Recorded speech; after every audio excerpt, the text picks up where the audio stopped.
Je stresse. Non, je flippe carrément. Comment annoncer ça à ma famille? Comment leur dire sans les choquer?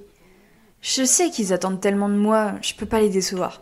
Je sais qu'ils sont ouverts, qu'ils finiront bien par comprendre, mais c'est toujours difficile d'annoncer à ses parents qu'on n'est pas celui qui pense. Même si, au fond, j'ai toujours été ce Julien.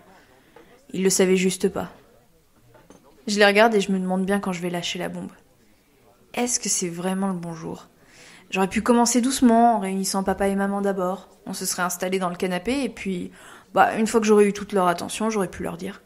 Intime, rapide et efficace. Mais non, il avait fallu que je repousse l'échéance. Et maintenant, c'était trop tard. Je peux plus attendre. Faut que je leur dise avant que ça devienne public. Je vois bien Nathalie qui me fixe depuis tout à l'heure.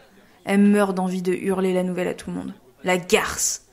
Elle est incapable de tenir sa langue. Je la vois s'agiter, se balancer là d'une jambe à l'autre, ses lèvres qui tremblent. On dirait que les mots se bousculent dans sa bouche et qu'ils lui brûlent le palais. Elle veut les vomir là tout de suite. Faut vraiment que je balance l'info avant qu'elle le fasse. C'est presque une question de minutes. Pourtant, j'arrive pas à me résoudre. Voir la déception dans leurs yeux, tout leur espoir anéanti en 1 seconde. Nathalie m'a promis de se taire, mais je connais ma cousine. C'est une vraie pipelette. Et puis, c'est à cause de ça qu'elle a encore perdu son job. À force de colporter les ragots, elle a encore fini par se mettre tout le service à dos. Et forcément, ils ont pas reconduit son CDD. À chaque fois, elle nous fait le coup. Hein. Au moins, Eudes, son frère, il arrive à garder un emploi. Bon, il est stripteaseur et passe ses soirées en slip kangourou, mais ça n'empêche pas sa mère d'être vachement fière de lui. Faut dire qu'il est sacrément canon. Moi, j'ai carrément honte de mon corps de crevette à chaque fois que je suis à côté de lui. Hein. C'est Mémé aussi qui se vante d'avoir un petit-fils si beau qu'il est payé pour se dénuder. Ça a bien jasé un peu dans le village au début, mais très vite Mémé, elle a montré à toutes ses copines que c'était en réalité un artiste. Hein. Elles sont toutes venues le voir travailler un soir. Toutes les petites vieilles du quartier qui étaient au premier rang à le voir trimousser ses fesses rebondies. Mamie, elle a jamais été aussi heureuse de sa vie. Elle a même fait une vidéo qu'elle nous ressort à chaque occasion. Faut dire que Mémé, elle s'y connaît en art. Elle a longtemps été la muse d'un grand peintre. Enfin, un grand peintre, c'est ce qu'elle dit, hein, parce que personne n'a jamais entendu parler de lui. Mais Mémé, elle dit qu'il était sacrément doué. Et pas que pour le dessin. Bon, on n'est pas idiots, hein, on sait très bien que le peintre, c'est sûrement le père biologique de Tata. Hein. Elle est née avant que Mémé et Pépé se rencontrent, donc bon, faut pas chercher midi à 14h. Tata, elle est pas de la même portée que les autres. Et puis, faut croire qu'elle tient pas mal de son père. Notamment son goût pour les femmes. Parce que les minettes, on en a vu défiler devant sa porte. Hein. Tata, elle a jamais réussi à tenir une relation de plus de quelques semaines. Elle se lasse vite.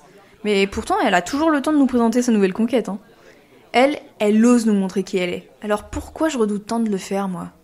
Je veux dire, si on regarde de plus près, j'ai bien la famille la plus loufoque du monde. Je sais qu'ils sont ouverts d'esprit et bienveillants. Alors pourquoi redouter tant cette annonce? Faut vraiment que je me décide, parce que là, Nathalie, elle en peut plus. Elle commence à trembler de plus en plus. Encore 1 minute ou 2, et puis elle va nous faire une crise d'épilepsie à ce stade. Je la vois qui commence à prendre une grande inspiration. Putain, elle va le dire. Elle va le dire avant moi. Non mais c'est hors de question. Je me lève sur mon siège, je monte à pieds joints dessus, et puis je pousse un grand cri. Hé, votre attention, j'ai une annonce à faire. Tout le monde se fige. Et là, ils me fixent tous maintenant. Nathalie en peut plus.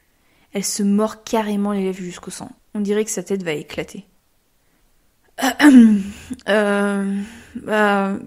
Faut que je vous avoue quelque chose. Maintenant qu'on est tous réunis, j'ai peur.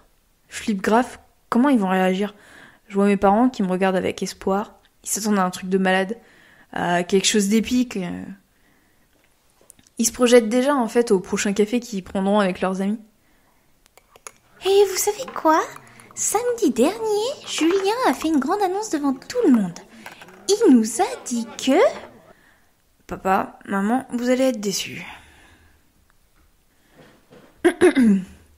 Papa, maman, Pépé, Mémé, tonton, tata, cousin, cousine. Je dois vous révéler quelque chose. Quelque chose que je garde secret depuis trop longtemps. Je sais que vous reposiez beaucoup d'espoir sur moi. Je sais que vous attendiez beaucoup de ma part, mais je suis vraiment désolée de vous décevoir. J'y arrive pas. Ça veut pas sortir. J'ai peur de perdre de l'importance, de plus être leur petit Julien. Mais j'y vais. Je me lance. Je suis hétéro. Le couperet est tombé. Ma mère porte une main à sa bouche pour cacher sa surprise. Je vois mon père déglutir, doucement. Ils accusent le coup. Tous réagissent plutôt bien, mais je vois qu'ils sont tous sous le choc. Nathalie, elle est rouge pivoine. Je lui ai coupé l'herbe sous le pied et elle déteste ça. Moi, je me sens soulagée, puis en même temps, j'ai peur de ce silence qui s'installe. Mais c'est Pépé qui parle le premier. T'es sûr de toi, mon garçon? Je veux dire, t'es jeune et... Ouais, j'en suis sûre, Pépé. Peut-être que t'es bi ou pansexuel? Non, Pépé, je suis hétéro. Il s'avance vers moi, me prend délicatement dans ses bras et me souffle ces mots que j'attendais depuis si longtemps. C'est pas grave, mon garçon.